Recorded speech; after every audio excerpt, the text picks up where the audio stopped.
Gloria al Señor. Damos gloria y honra al Señor, porque el Señor se la merece. Desde aquí, desde la sede, desde nuestro lugar de reunión y de consagración al Señor, damos y deseamos que el Señor bendiga de una forma grande y poderosa a cada uno de los hermanos donde quiera que estén. Siempre rogando por los hermanos que están en persecución y por los hermanos que están entregando su vida a favor del Evangelio. Desde aquí, hermanos, le deseamos en el nombre del Señor y le decimos que el Señor le bendiga rica y abundantemente. Iglesia Cristiana Lo de Berea, nos pueden localizar en el Facebook con este nombre. Nuestro emblema es la Biblia abierta, hermano, está contenida en un círculo, la Biblia abierta y un cuaderno de nota, dando a entender que nosotros nos gusta, hermano, tomar apunte de lo que se nos dice, porque lo que se apunta no se olvida. Allí pueden cliquear y pueden ver los mensajes y enseñanzas que estamos llevando. También pueden ir al Facebook de la iglesia. Pueden localizarnos por la Iglesia Cristiana Lo de Berea. Y allí van a encontrar, hermanos, una fotografía de esta figura. Pueden cliquear ahí y ver los mensajes y las enseñanzas. Le pedimos encarecidamente, hermanos, la oración a cada uno de los hermanos y amigos que también nos escuchan o que nos ven por estas redes sociales. Porque tenemos en mano algunos proyectos y queremos que el Señor nos ayude a poder darle continuidad y conclusión a esos proyectos, hermano. Queremos engrandecer el nombre del Señor. Queremos dar lo mejor de nosotros y hacer lo mejor que nosotros podamos para el engrandecimiento y la extensión del Evangelio. No queremos ser, hermano, cristianos del montón. Queremos ser y hacer con excelencia las cosas que el Señor nos dice. Bien, hermano, como ya venimos desarrollando el tema de los profetas de Israel y ya estamos comprometidos con los viernes dar esta enseñanza sobre el profeta de Israel. El viernes pasado estuvimos hablando, hermano, sobre si los profetas eran profesionales o no, y explicamos este vocablo profesional y definimos, hermano, la diferente forma en que se ve o se entiende este vocablo. Decíamos, hermano, que un pastor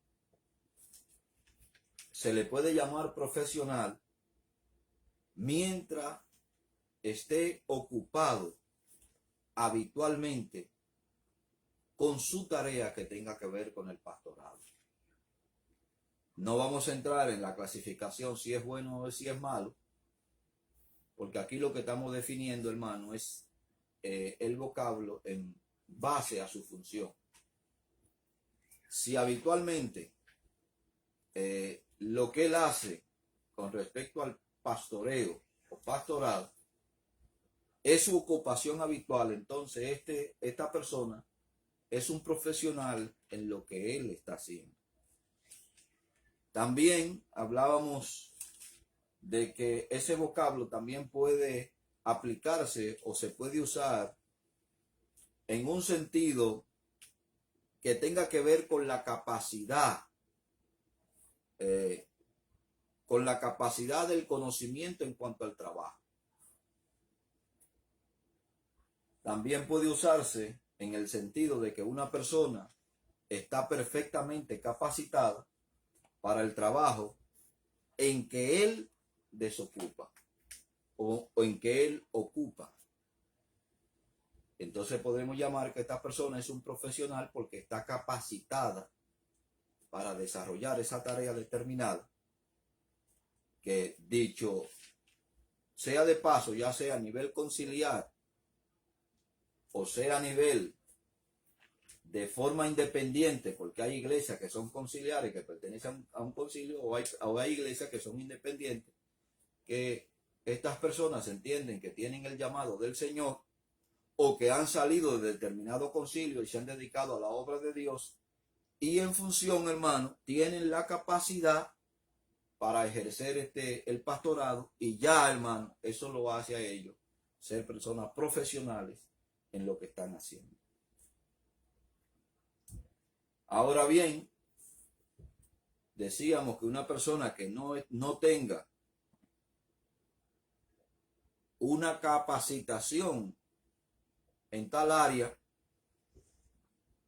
o que sea nuevo en el área que va a desempeñar, podríamos decir, hermano, que es un aficionado o es una persona que no tiene toda la práctica necesaria, aunque sí tiene la comisión, pero no tiene la práctica ni la capacidad necesaria, con lo cual entonces, hermano, lo lleva al punto de que su desarrollo va a ser un desarrollo mediocre. Ambos términos se pueden aplicar claramente, hermano, al ministerio. Tanto lo que tiene que ver con la ocupación en términos profesional, como lo que tiene que ver con la capacitación. La capacitación lo que le va a dar, hermano, a usted es la habilidad o las herramientas para que usted desarrolle lo mejor posible la tarea que Dios, en este caso, le ha encomendado. Bendito sea el nombre del Señor. De esta forma, entonces, nosotros entendemos, hermano, que los profetas eran personas profesionales en lo que ellos hacían. Estos eran verdaderos profesionales en lo que ellos hacían, hermano. Tenían ambos sentidos. Tenían el llamado, tenían la responsabilidad del profetismo, pero también tenían la capacidad para hacerlo. Y yo creo, hermano, que ha sido el estándar de Dios desde el primer testamento, desde el primer escrito hasta el segundo escrito. Dios, y eso lo explicamos, hermano, llamó directamente a los profetas. Era un llamado especial que le hacía a los profetas. Pero acuérdese que estos profetas, lo que Dios le hacía el llamado, no eran personas que no conocían o que no estaban relacionados con el Dios que lo había llamado. Estas personas conocían, hermano, conocían la ley, aunque no estaban para enseñar la ley. Conocían, hermano, y tenían una relación con todo lo que tiene que ver los preceptos de Dios. Dios lo llama, Dios le da la autoridad, pero también le da la comisión. Es el mismo proceso, hermano, que la Biblia nos enseña en ambos testamentos. En el caso del Nuevo Testamento o el Segundo Testamento, nosotros vemos a Jesús llamar a los discípulos, y eso ya lo explicamos. Llamó a los discípulos, personas que conocían la ley de Dios, personas que vivían, hermano, en los preceptos del Señor, y duraron 3 años. El Señor duró 3 años enseñándole y trayéndole la revelación del primer escrito, abriéndole los ojos del entendimiento para que ellos, después que el Señor lo comisionara, pudieran hacer lo mismo. Entonces, en ese sentido, los apóstoles y los profetas eran profesionales porque estaban en una ocupación y porque tenían la capacidad. Ahora, cuando tenemos, hermano, una persona que no desarrolla bien su función, entonces no deja de ser un profesional, lo que es un mal profesional. Un pastor no va a dejar de ser un profesional en lo que está haciendo, aunque no tenga la devoción, hermano, y no tenga la entrega. Va a ser un profesional, lo único que va a ser un mal profesional. Aquí tenemos buenos profesionales y malos profesionales. Tenemos personas que tienen la capacidad y la devoción, y personas que tienen la capacidad, pero no tienen la devoción. Entonces una cosa te convierte en malo y otra te convierte en bueno. Los profetas, hermanos, tenían ambas cualidades. Tenían la ocupación, tenían la capacidad, y dentro de esa capacidad tenían la devoción para el servicio al Señor. Ahora bien, hermano, quiero subrayar que en el tiempo del Primer Testamento, lo que algunos llaman Antiguo Testamento, también habían, hermanos, en principio fueron la minoría y después fueron la mayoría. Ahora, el hombre de Dios que tiene el compromiso con el Señor, la mujer de Dios que tiene el compromiso con el Señor, hermano, créame que siempre va a estar sujeto a estos dos preceptos, a la ocupación, a la capacidad y a la devoción, con lo cual el mensaje de Dios no va a ser vendido. Y cuando yo digo que hubo una parte de los profetas, no de lo que se ciñeron, hermano, a la devoción, sino aquellos que se confabularon con los reyes, se confabularon con los sacerdotes, se confabularon con los príncipes, para así vender el mensaje o distorsionar el mensaje. Ellos llegaron a ser la mayoría. Y cuando usted registra, por ejemplo, en el libro de los reyes, usted va a encontrar reyes que no querían escuchar al hombre de Dios, inclusive lo encarcelaban a los hombres de Dios, porque ellos no querían escuchar el mensaje que estos hombres de Dios le daban, sino que querían escuchar, hermano, mensaje que un sinnúmero de profetas que ellos tenían a su alrededor le daban, pero que no era realmente la voz de Dios. Actualmente nosotros sabemos, hermano, que hay personas que no son la voz de Dios, ni tienen la palabra de Dios, pese a que están ministrando muchas veces en las iglesias, y están ministrando, hermano, a las emociones. Están ministrando muchas veces al intelecto. Son palabras llenas de emotividad que la gente prefiere oír, hermano. Hay muchas personas que prefieren oír este tipo de mensajes y este tipo de actividad que muchas veces se llevan en muchas iglesias, que tiene que ver con el pacto, tiene que ver con la prosperidad. Son mensajes buenos, hermano, que a cualquiera le gustaría escucharlo, porque son mensajes en los cuales tú no te identificas con el compromiso con el Señor. Pacta con el Señor, ven, trae 10 que el Señor te va a dar 20. Cualquiera quiere escuchar esto, como que si Dios es un negociante. Cualquiera quiere escuchar esto, hermano. Y ven y trae tu primicia. Acuérdese que cuando le estén hablando de estas cosas, hermano, usted está en el lugar equivocado. Primero, las primicias no son parte del pacto en el que nosotros estamos viviendo. Son parte del antiguo pacto. Oiga lo que le estoy diciendo. Y hay iglesias, hermano, que están estableciendo primicias y estableciendo un montón de cosas. Y cuando yo les digo que están estableciendo primicias, se están refiriendo, hermano, a que usted tiene que llevarle el primer sueldo del año.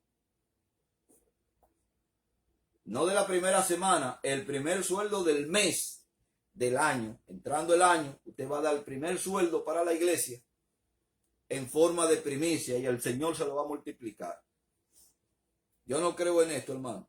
Y los que estén en tal movimiento, créame, hermano, que también Satanás bendice a la gente a fin de que la gente siga concibiendo y viviendo en la ignorancia que le están sembrando en su corazón. Dios no es negociante. Oiga, Dios no es negociante. Dios bendice a sus hijos. Y Dios le dice a sus hijos que den como han propuesto en su corazón. Y que el Señor da grano al que siembra. Eso es lo que la Biblia me enseña a mí, hermano. Dé al Señor como usted propuso en su corazón. Y el Señor, hermano, le va a bendecir a usted. Ahora bien, decíamos de estos profesionales, hermano, que usted puede ser profesional en un sentido positivo y puede ser profesional también en un sentido negativo. en el tiempo de Nehemías, de Jeremías, usted puede buscarlo en el capítulo 23, del 9 al 40. Jeremías lleva un mensaje, hermano, de advertencia contra un grupo de profetas que no se ceñían al verdadero profetismo que tiene que ver, hermano, con utilizar o decir la revelación de Dios o la palabra de Dios al pueblo, sino que estos profetas hablaban palabras mentirosas, no solamente al pueblo, sino que hablaban palabras mentirosas, inclusive al rey. Y Jeremías, hermano, da un mensaje de advertencia.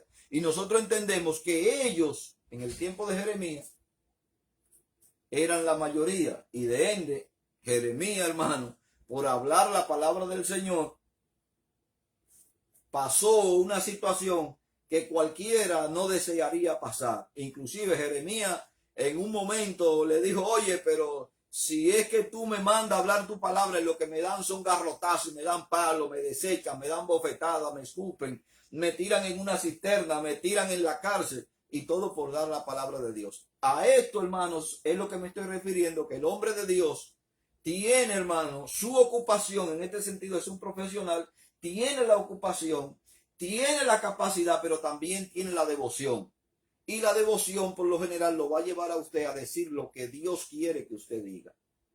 Pese a la circunstancia, pese, hermano, a que su propia vida corra peligro. Cuando usted lee, hermano, el profeta Zacarías, dicho sea de paso, algunos lo enumeran como uno de los profetas menores, pero cuando usted lee, que dicho sea de paso, tiene los mismos capítulos que el libro de Daniel, cuando usted lee el libro de Zacarías, usted se da cuenta que Jesús hace referencia, hermano, a él, porque Zacarías fue muerto, hermano, por causa de decir y declarar la palabra de Dios en el atrio del templo.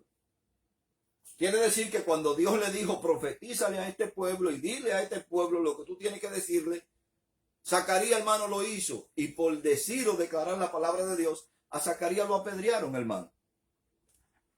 Dicho sea de paso, hermano, todos los profetas, en su gran mayoría, que tuvieron un compromiso con el Señor, fueron, hermanos, repudiados por el pueblo. Por el endurecimiento del pueblo, rechazaron, hermano, la palabra de Dios. Y como consecuencia, se cumplió en ello la palabra que el Señor había hablado por medio del gran profeta Moisés. Ahora bien, hermano, todo hombre de Dios que tiene un compromiso con su Señor va a declarar la palabra de Dios con verdad. Eso no quiere decir que usted no puede estar sinceramente equivocado. Y digo esto, hermano, sencillamente porque hoy, en el tiempo antiguo, Dios revelaba su palabra, sus dichos, como si se lo susurrara al oído al profeta o le permitiera al profeta ver en visión lo que Dios quería que él hablara, y el profeta hablaba su palabra. Hoy, los predicadores, que podemos situarlo en el lugar de los profetas como pregoneros de la verdad del evangelio, tienen, hermanos, que hacer uso correcto de las sagradas escrituras. Y cuando yo digo uso correcto, hermano, me estoy refiriendo a poder delinear correctamente la palabra de Dios. No ponerle el sentido que usted cree que tiene que tener la palabra de Dios. Porque la palabra de Dios tiene sus reglas, hermano, para ser interpretada.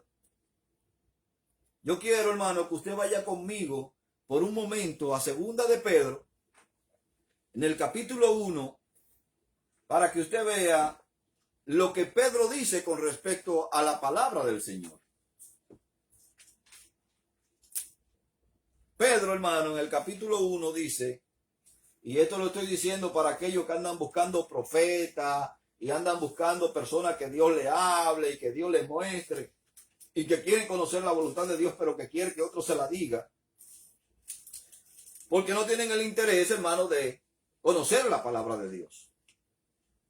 Pedro dice, hermano, tenemos también la palabra profética más segura, a la cual hacéis bien en estar atento como una antorcha que alumbra en lugar oscuro, hasta que el día aclarezca y el lucero de la mañana salga en vuestros corazones, entendiendo primero esto, que ninguna profecía de la Escritura es de interpretación privada, porque nunca la profecía fue traída por voluntad humana, sino que los santos hombres de Dios hablaron siendo inspirados por el Espíritu Santo. Cuando yo le digo, hermano, que la palabra del Señor, la Biblia que usted tiene en la mano, no es de interpretación privada, no le estoy diciendo que cualquiera puede leer e interpretar lo que la Biblia dice. Lo que le intento decir, hermano, que aunque no es de interpretación privada, tiene sus reglas para nosotros poder interpretar lo que ella dice. Hay distintas formas, hermano, para interpretar la palabra de Dios. Y hay distintas reglas que nosotros debemos conocer para interpretar la palabra de Dios. Recuerda, hermano, que la Biblia no fue escrita en el lenguaje nuestro. No fue escrita, hermano, no fue escrita para dominicanos, ni fue escrita para colombianos, ni para hondureños, ni para cubanos, ni para nicaragüenses.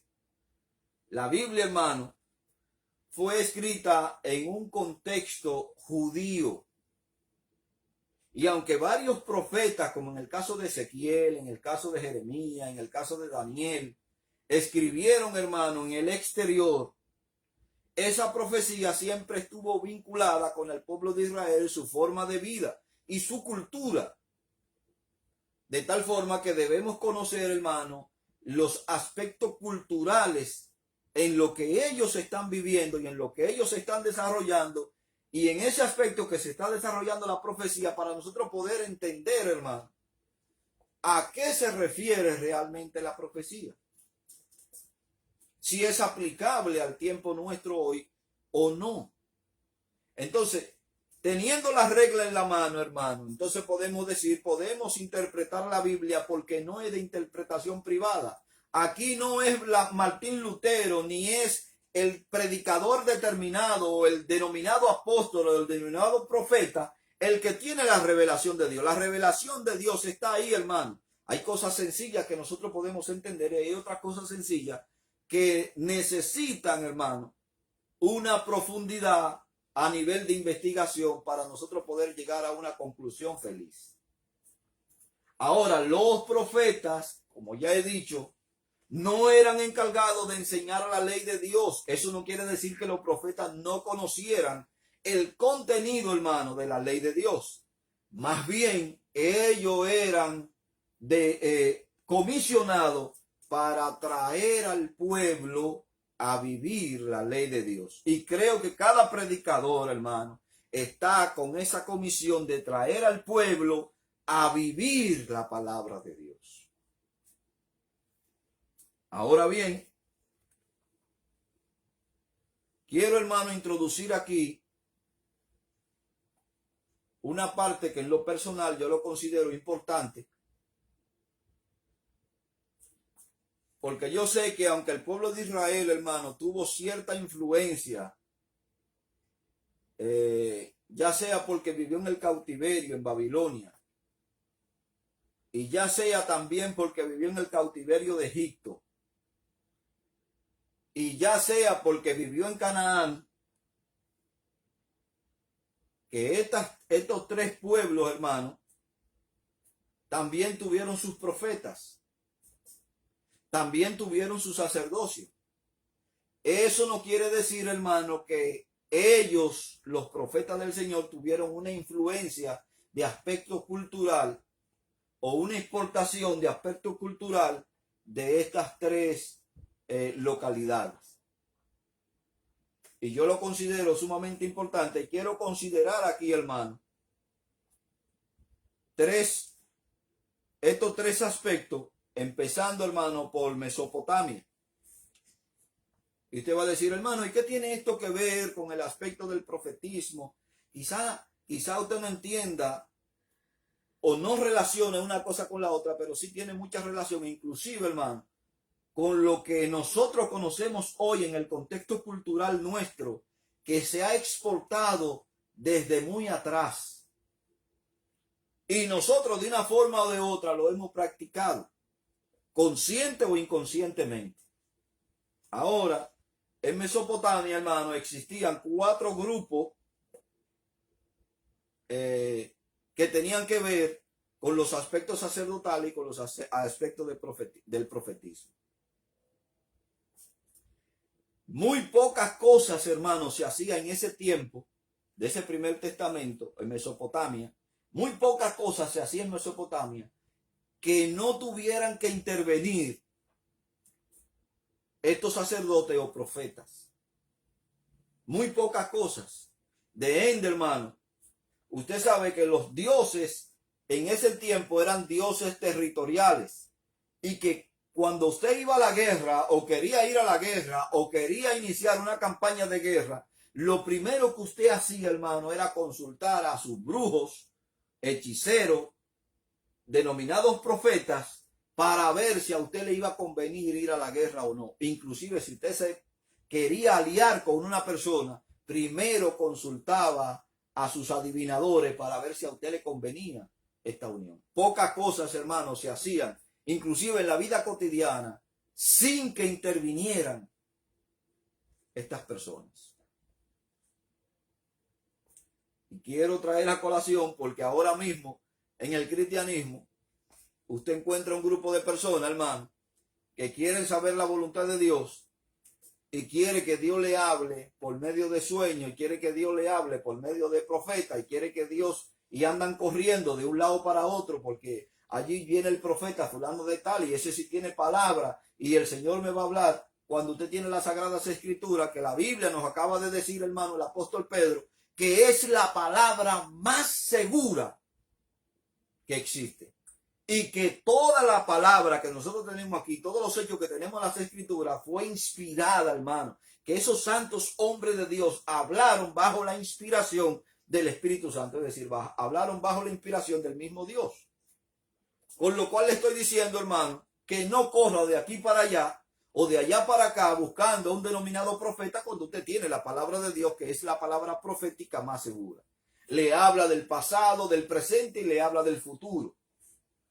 Ahora, en Mesopotamia, hermano, habían 4 órdenes sacerdotales. En Israel, nosotros entendemos que Dios instituyó una orden sacerdotal que venía de Leví. El sumo sacerdocio venía de Aarón.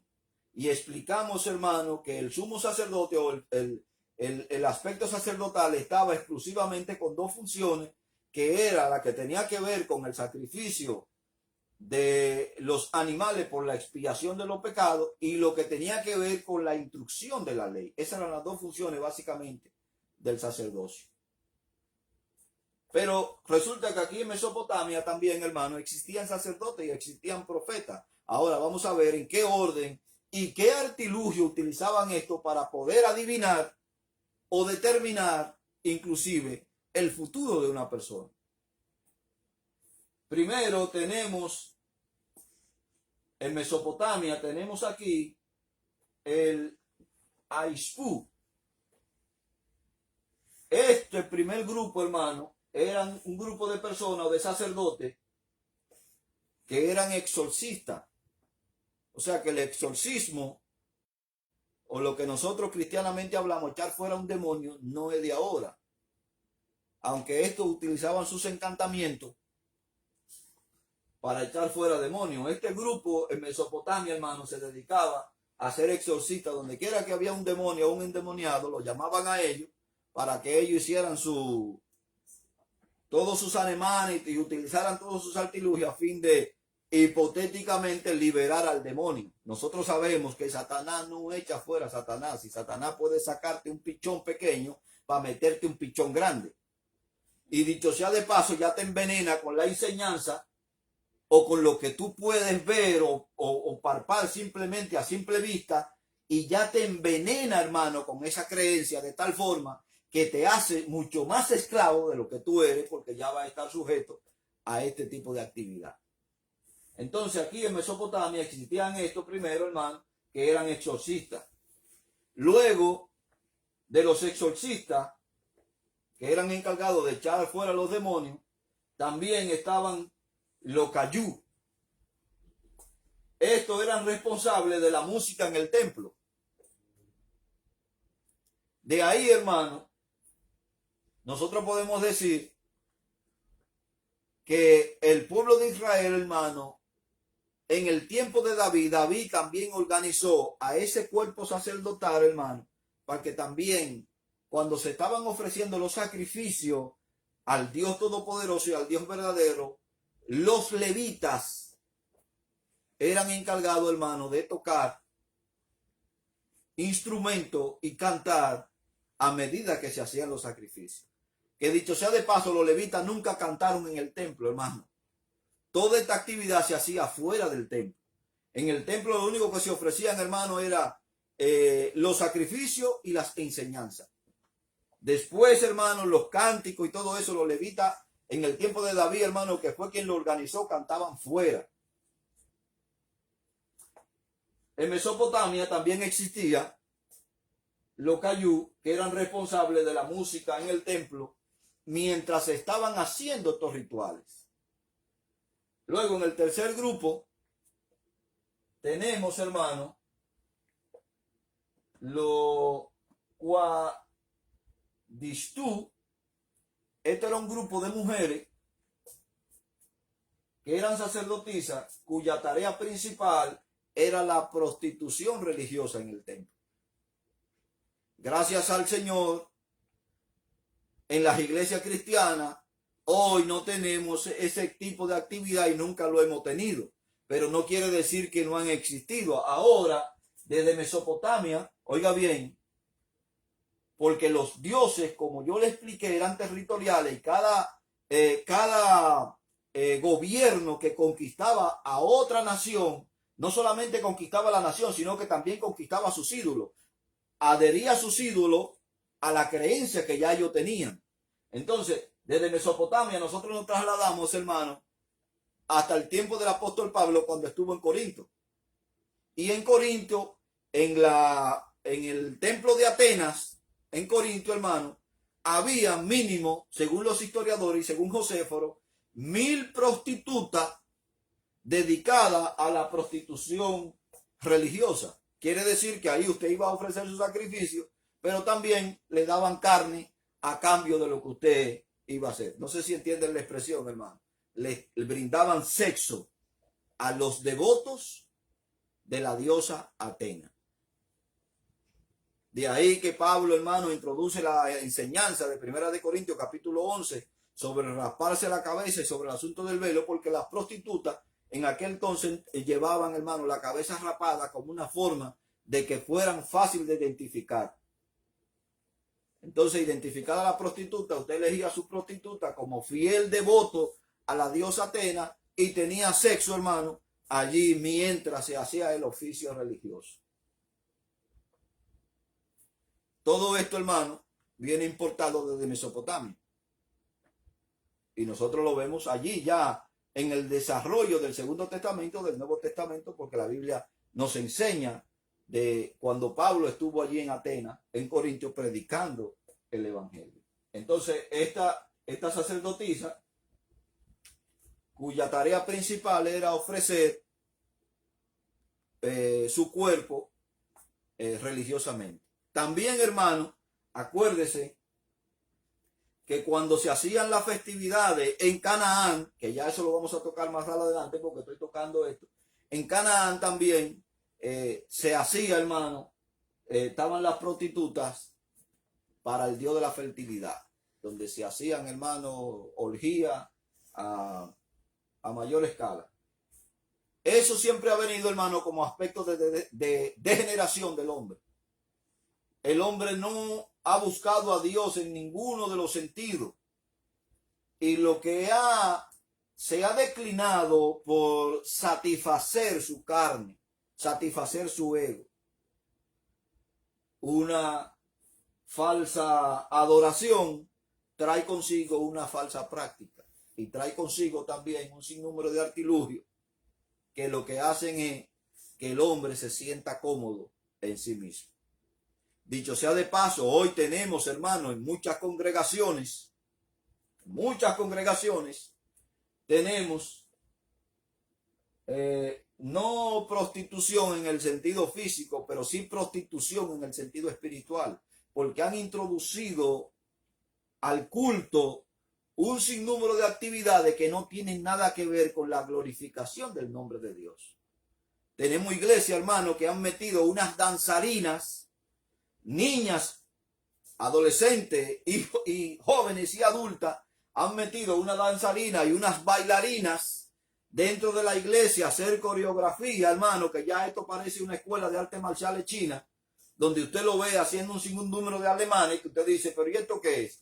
Entonces encuentra el pueblo ignorante de las escrituras que aplaude todo eso. ¡Ay, qué linda está mi niña! Pero la niña no va por aprender la palabra de Dios. La niña va, hermano, en su estado inconsciente porque le están brindando un aliciente a su carne en lo cual ella se siente cómoda. Y usted, pensando que está haciendo lo correcto, también participa, hermano, de un culto de prostitución en aspecto espiritual. Ahora, a los hermanos que lastimosamente entran en esta práctica, no, hermano, no vaya a pensar mal de mí. Ahora, si usted piensa que yo estoy equivocado, yo quiero que usted me hable por la Biblia. Donde la Biblia enseña que en el templo de Jerusalén se hacían tales prácticas, o que en la sinagoga se hacían tales prácticas. Si los judíos no entraban en esa práctica, ¿qué le hace entender a usted que el Nuevo Testamento o el Segundo Testamento le da a usted autoridad para introducir esta práctica dentro de la iglesia? Si yo estoy equivocado, por favor, corríjanme.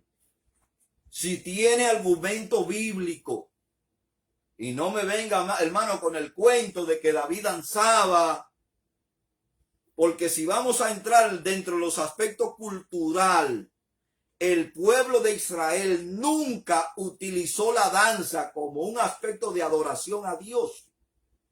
En sus festividades nacionales, el pueblo de Israel utilizaba la danza, pero no es la danza que nosotros estamos viendo hoy. Todavía al tiempo de hoy ellos siguen danzando, se toman de la mano, hermano, y dan vuelta en círculo. No es la danza que se ha introducido en el sistema de adoración nuestro. Y eso, hermano, es una prostitución de aspecto espiritual. Es un fuego extraño que se ha introducido dentro de la iglesia. Son prácticas extrañas que se han introducido dentro de la iglesia. La iglesia, hermano, ni es una entidad social, ni es un club de beneficencia social. A la iglesia no se va a entretener a la gente. A la iglesia se va, hermano, a darle y a nutrir a la iglesia de la palabra de Dios. Y entendiendo que Jesús le dijo a sus discípulos que debemos escudriñar y entender las escrituras, porque a nosotros nos parece que en ellas tenemos la vida eterna y ellas son las que dan testimonio de Cristo. Entonces, de tal forma, hermano, que se han introducido un sinnúmero de actividades dentro de la iglesia, como si la iglesia fuese un club social. La iglesia no es un club social, hermano. La iglesia es la institución que Dios dejó en la tierra para que pudieran ministrar la palabra de Dios y delinear la palabra de Dios en el mismo orden que Dios la ha establecido. Así que si usted quiere, hermano, que la juventud pueda permanecer en Cristo, déle la palabra de Dios. La juventud no necesita otro aliciente que no sea la palabra de Dios. Y en esto soy radical, hermano. Ay, hermano, es que los tiempos cambian. Sí, hermano, los tiempos cambian, es verdad. El que no cambia es el evangelio. Los tiempos cambian, pero Dios no cambia. Dios sigue siendo el mismo. Dios sigue brindando los mismos aspectos de salvación por el mismo canal. Ahora, no me diga usted, como decían los romanos, que todos los caminos conducen a Roma, y fue precisamente todos esos caminos lo que condujeron a los enemigos de Roma a que llegaran directamente a Roma y destruyeran a Roma. Dicho sea de paso, hermano, los enemigos de Roma lo que hicieron fue llegar y matar a los soldados romanos, porque ya Roma, con toda la perversión que tenía dentro de ellos, ya habían desquebrajado, hermano, destruido toda la estructura moral que ellos tenían. Así que bien, hoy tenemos un sinnúmero, hermano, de actividades dentro de la iglesia que son fuego extraño y son aspectos de prostitución en el sentido espiritual. Usted no necesita tampoco, hermano, oiga lo que le voy a decir, esos famosos retiros que se están haciendo, encuentros, mejor dicho, que se están haciendo, que se están llevando, hermano, práctica extraña, donde se le está dando bebida alucinógena a los jóvenes y hasta a los viejos, hermano.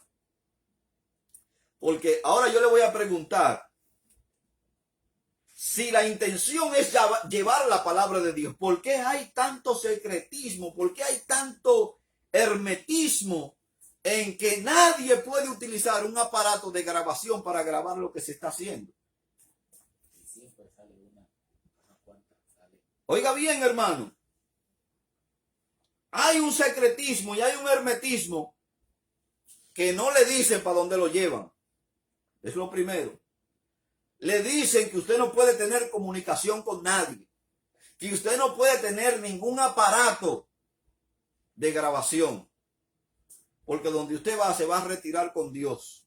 Bueno, pues si se va a retirar con Dios, el mundo necesita conocer cuál es el secreto que ustedes tienen para retener a la juventud. Ahora, hay personas que han participado, hermano, porque a un joven de 15, 16, 17 años que no ha conocido la vida, usted le puede dar cualquier bebida alucinógena y nosotros sabemos, hermano, que el éxtasis se disuelve fácilmente en agua y usted se lo bebe y comienza a alucinar y le da una actitud de euforia y de alegría, hermano, que usted en su estado normal no le pasa. Entonces usted ve iglesias llenas y usted dice, pero ven acá, ¿y qué pasa con las iglesias tradicionales que no va nadie? Es que las iglesias tradicionales te están hablando de Cristo, hermano. Y no te están dando ninguna bebida alucinógena, ni te están dando ningún estimulante que estimule tu apetito carnal. Es todo lo contrario. Las iglesias tradicionales te están diciendo a ti que la carne se mata con ayuno, Biblia y oración. Es de la única forma que se mata el viejo hombre, hermano, sometiéndolo a Cristo. ¿Y cómo usted lo somete a Cristo? Estudiando su palabra, sometiéndose a su palabra. Usted mata a Cristo. Entonces, las iglesias, hermano, muchas de las iglesias no tenemos la prostituta físicamente dentro de la iglesia, pero tenemos un culto de prostitución, hermano, porque le están dando y le están brindando a los jóvenes, adolescentes y hasta adultos, le están brindando, hermano, lo que decía Benny Hill en su tiempo, este célebre actor inglés. En su programa él decía, lo que el público quiere es cara nueva. Entonces le están brindando una cara nueva al evangelio, queriendo ponerle una cara nueva al evangelio cuando el evangelio no necesita nada de esto. Y Pedro dice, y Pablo dice, hermano, que por lo cual traen disolución, trae escándalo al evangelio. Y usted encuentra que de estas iglesias, hermano, como decía el hermano, salen, hermano, cantidad de jovencitas embarazadas y donde ellos mismos están practicando entre los mismos jóvenes y no le interesa al pastor, porque el pastor lo que quiere tener, hermano, es número. No le interesa lo que ellos están practicando. Entonces, en Mesopotamia existían este primer grupo que eran exorcistas, el segundo grupo que eran los responsables de llevar la música al templo, el tercer grupo que era responsable de un grupo de mujeres que eran los que ofrecían actividad sexual, eran prostitutas religiosas. Existía un cuarto grupo en Mesopotamia que eran en ese cuarto grupo eran 4 personas que eran, hermano, como nosotros decíamos, son los que sabían de verdad de lo que se tenía que hacer y de lo que se no tenía que hacer. Teníamos el Barú, el Chailú, el Chabrú y el Mabú, quienes ellos se ocupaban en común de la adivinación y venían a formar en realidad la clase principal de toda esta gente. Estos cuatro de aquí abajo, el cuarto grupo, contenido por 4 sacerdotes o profetas, por así decirlo, ellos tenían que ver con todo. Ahora bien, hermano, recuerden que nosotros hablamos de los profetas de Israel y que los profetas de Israel habían 3 nombres, 2 de ellos que eran sinónimos y uno que significaba el Nabí, que era el profeta, el Roed, que significa ver, y el Osed, que también significa ver, donde aparecen una 12 veces y el otro aparece 18 veces. Ahora, hermano, existe aquí una jerarquía entre estos 4 grupos y esto de aquí abajo, contenido por 4 individuos, era lo que se encargaban, hermano, entonces de la adivinación en Mesopotamia. Bendito sea el nombre del Señor. Ahora yo le voy, usted puede estar preguntándose, ¿qué tiene que ver toda esta gente con los profetas de Israel? Sencillamente, hermano, la actividad que ellos desarrollaban. Porque aquí en Mesopotamia, ellos también querían saber cuál era la voluntad de los dioses. Entonces, si quieren saber la voluntad de los dioses, ellos tienen que pasar, hermano, por mano de todas estas personas hasta caer aquí abajo a este grupo de 4 que eran los encargados de la adivinación, para usted saber cuál era el designio suyo en el mundo. La gente venía con preguntas y ellos respondían o responden tras el empleo de diversas técnicas con oráculos supuestamente recibidos por los dioses. Usted quería saber, hermano, y hoy en día, hermano, parte de toda esta práctica está arraizada no en la iglesia, sino en el medio que nosotros nos movemos. Cuando los españoles colonizaron América, desde África se trajeron, hermano, un sinnúmero de esclavos que practicaron un sinnúmero de actividades y que la iglesia trató de parar la práctica de ellos. Sin embargo, hermano, ellos lo que hicieron fue que le pusieron los nombres de sus dioses a las imágenes que el catolicismo le dio. Y adoraban a sus dioses poniendo la imagen del catolicismo. Y usted va a encontrar que cada uno de los dioses o de los santos que el catolicismo le impuso tiene un nombre en africano que representa a su Dios. ¿Quiénes saben mucho de esto, hermano? Los cubanos saben bastante de esto que estoy hablando. Los brasileños saben bastante de esto que estoy hablando. Hay una provincia aquí también en Estados Unidos, no sé si en Mississippi, que también saben bastante de esto, hermano, porque aquí se erradicaron muchos negros o morenos o primos, como yo le digo, hermano, que hicieron su práctica. Y todos esto, hermano, nosotros tenemos hoy lo que es la brujería, la santería, la magia negra, la magia blanca, un sinnúmero de actividades que la gente practica, que no sabe, hermano, realmente de dónde vino y que piensa que es oriunda de los pueblos de América Latina. No, hermano, todo esto vino de por aquí. Toda esa práctica, hermano, surgió por aquí, por Mesopotamia. Y los hombres, una tras vez, queriendo saber su designio, se han entregado, hermano, a un falso culto y a una falsa religión. De los 4 sacerdotes que acabamos de mencionar, este de aquí abajo, el Barú, era el considerado el más relevante de todos. Y hoy, hermano, también queremos considerar a otros denominados profetas que son más grandes que todos los demás. los medios empleados para la adivinación pueden dividirse en dos clases. Y cuando yo, hermano, escribía esto, yo me reía porque yo digo, pero mira, esto parece a lo que la iglesia, muchas cosas que está practicando la iglesia o muchos cristianos están practicando. Habían dos medios sumamente importantes, hermano, con respecto a la adivinación. Los improvisados, sin previa preparación, y los concertados de antemano.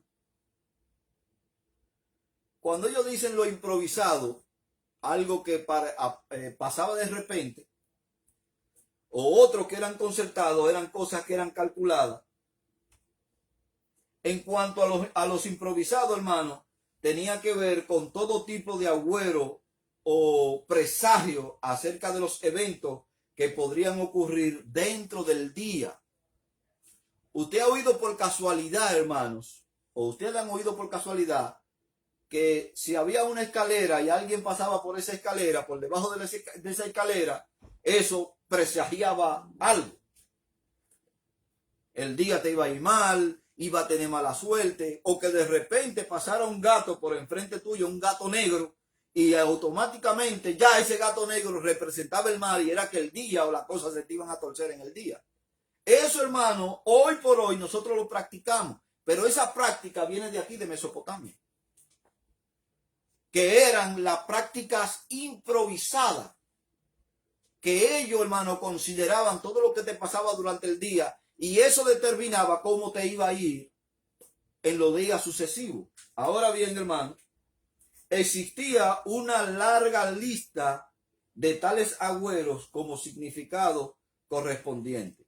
Por ejemplo, de ordinario, cuando a usted le pasaba algo a la derecha, cuando usted le pasaba algo a su derecha, o le pasaba algo a la derecha de una persona, era signo de un buen agüero, todo le iba a ir bien. Las cosas, sus negocios le iban a ir bien. Y cuando sucedía a la mano izquierda, hermano, era que todo le iba a ir mal. Esto se practicaba aquí. De ende, hay algunos pueblos, hermanos, orientales, que cuando van al baño, siendo derecho, no utilizan su mano derecha para limpiar cuando hacen sus necesidades. Y en Arabia Saudita también. Ellos no utilizan su mano derecha. Ni comen con la mano izquierda tampoco. Diga, la mano derecha. Entonces, de ahí que inclusive, hermano, en los aspectos culturales bíblicos, por eso cuando la Biblia dice tu diestra, habla de tu derecha. Tu siniestra habla de tu izquierda. Entonces, culturalmente, hermano, hay pueblos que no utilizan su mano derecha porque piensan que la mano derecha, hermano, es la mano santa. Es el factor determinante de relación entre tú y tu Dios. Y que todo lo que pasa a tu izquierda tiene que ver con el maligno, con lo malo. Entonces aquí, hermano, ellos determinaban lo que te pasaba a la mano derecha era bueno y lo que pasaba a tu mano izquierda era malo. Así determinaban ellos, hermano, en estos dos métodos de el improvisado, hermano, y el ya concertado. Este tipo de medio improvisado incluye agüero deducido de la naturaleza, de los astros, del vuelo de las aves, de sueño y de condiciones atmosféricas. Quiere decir, hermano, que si hoy usted se levantó y vio el cielo nublado, según aquí lo que se practicaba en Mesopotamia, ese signo del cielo nublado, del cielo estrellado, del cielo medio nublado casi a llover, eso tenía un significado que ellos podían explicar de cómo le iban a ir las cosas a usted. Si de repente, hermano, se alineaban los astros o había un eclipse, también eso determinaba y ellos le explicaban estos sacerdotes le explicaban cómo le iban a ir la cosa, tanto a nivel nacional como a nivel personal. Y donde yo me reí fue aquí, hermano, en los sueños. Porque no hay gente que sueñe más que los cristianos. Oiga, no hay gente que sueñe más y que Dios le hable a los cristianos por medio de sueños. Dios perdió su tiempo, hermano, en sacrificar tantos hombres y en sacrificar tantas vidas para preservar su palabra y que su palabra esté en presa como nosotros la tenemos. Porque hay gente que teniendo la palabra va a buscar sueños. Parecen adivinos, hermano. Van a buscar las adivinaciones. Oye, Dios me habló. Hermano, no es que Dios no hable por sueño. Dios habla por sueño. Pero, hermano, usted tiene la palabra de Dios. No es que yo no crea en los sueños, hermano. Yo creo en los sueños. Pero yo no me aferro a ellos. Yo no me aferro a ellos, hermano. Yo no me aferro a los sueños. Entonces los cristianos, hermano, igual que esta gente, estaban buscando indicadores en los sueños. Y hay cristianos que Dios no le habla por la Biblia, que Dios le habla, que Dios trata exclusivamente con ellos por sueño. Y no hay quien lo saque de ahí, hermano. Yo no le digo que Dios no trate con usted en un momento determinado por medio de un sueño, porque Dios utiliza, hermano, muchas veces los sueños para traer y enseñar ciertas, pero no es lo peculiar. Ya ese fue el método de Dios en el pasado. Le habló a Abraham, hermano, le habló a Moisés, le habló a un sinnúmero, hermano, de personajes. Dios, inclusive Job y los salmos, los proverbios dicen que de una u otra forma habla Dios, por sueño o por visiones nocturnas. Pero eso es, hermano, no teníamos el compendio de las escrituras como lo tenemos hoy. Y Dios se veía en la obligación, hermano, de tratar con esa persona por medio de sueños. Habló con Jacob y trató con Jacob por medio de un sueño, donde Jacob dice que vio en una escalera ángeles subir y ángeles bajar. Y llamó a ese lugar, hermano, lugar y casa de Dios. Y Jacob entendió en su espíritu que era Dios quien le estaba tratando con él. Pero ese fue el caso de Jacob. Fue el caso de José. Y no había escritura en ese tiempo, ¿entiendes? Hoy tenemos las escrituras. No es que Dios no habla por sueño, hermano, pero son métodos que ya quedaron relegados en el pasado. Lea las escrituras para que usted entienda la voluntad de Dios. Ore para que usted entienda la voluntad de Dios. Y Dios le va a revelar, hermano, su voluntad. Entonces, en lo imprevisto, y lo vamos a dejar hasta aquí, hermano, en lo imprevisto, ellos utilizaban, primero, si pasaba algo a su mano izquierda o a su mano derecha, eso significaba que o le iba a ir bien o le iba a ir mal. También, hermano, ellos entendían lo que pasaba en la naturaleza, lo que pasaba en los astros, los vuelos, el vuelo de las aves, los sueños y las condiciones atmosféricas. Ellos tomaban esto en cuenta, hermano, para determinar o adivinar el presagio que le iba a ocurrir a usted. Iban a presagiar lo que iba a ocurrir a usted según estas condiciones y otras condiciones más. Así que, mis hermanos, Dios me le bendiga, Dios le guarde.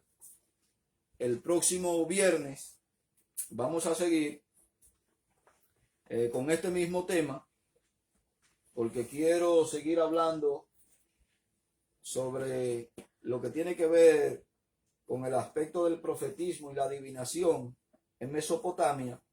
Quiero también, hermano, el viernes que viene poderle hablar de la hidromancia, para que usted entienda lo que es la hidromancia y lo que es la práctica de la hidromancia, que todavía hasta el día de hoy se sigue practicando en muchos lugares, hermanos, espiritistas, y que es una práctica totalmente, hermano, diabólica. Así que, mis hermanos, Dios me le bendiga, Dios le guarde. Les recordamos que nos pueden encontrar en YouTube, Iglesia Cristiana Los de Berea. Nuestro emblema es un círculo con la Biblia abierta y una libreta de apunte. Puede cliquear allí y también puede localizarnos en el Facebook como Iglesia Cristiana Los de Berea. Allí va a haber una foto de esta figura. Puede cliquear ahí, hermano, y ver las enseñanzas y mensajes que estamos llevando a cabo. Así que, mis hermanos, Dios me le bendiga, Dios le guarde. En el nombre poderoso de nuestro Señor y Salvador, Jesucristo. La paz de Dios sea sobre todos ustedes, en el nombre del Señor Jesús. Amén.